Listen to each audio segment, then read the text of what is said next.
провинции Сирии, Атма называлась. Вот я туда поехала, вначале было все там, как полагается.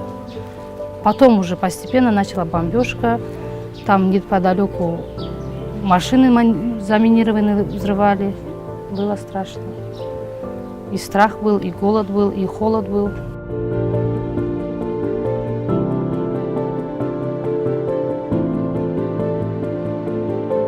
Мы ночью спали в 3 часа.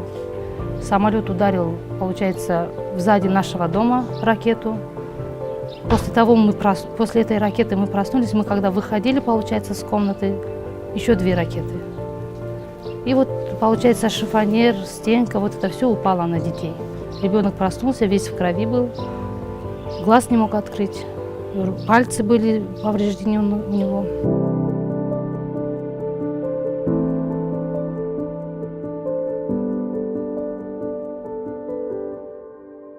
В 2019 году, в январе, я родила мальчика от 2-го мужа. Там уже и голод был, и холод был, и кушать нечего было. Мы оставались в палатках, у нас не было еды. Мы брали лепешку, покупали, эту лепешку мы делили чисто детям, чтобы дети покушали, а сами брали финики. От фиников косточку сосали, чтобы от голода не умереть. И вот в этот момент как раз ни молока не было у меня, ни еды не было. И получается, он от истощения умер, ребенок, месячный ребенок.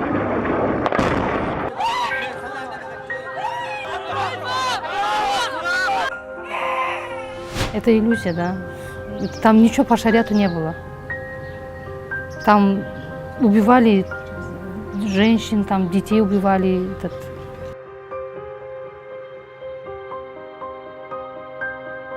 Мы решили и сдались в плен сами курдам, чтобы остаться, в живых остаться. А после того, как мы сдались курдам в плен, мы услышали, что Казахстан забирает своих.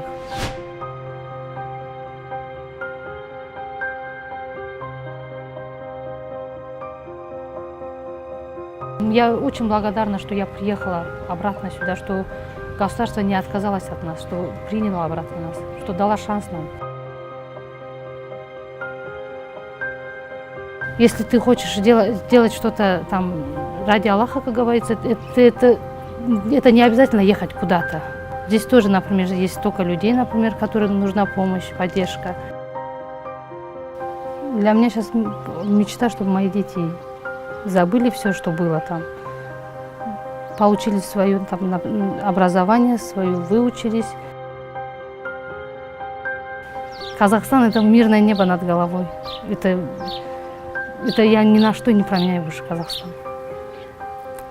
До конца смерти я останусь в своем Казахстане.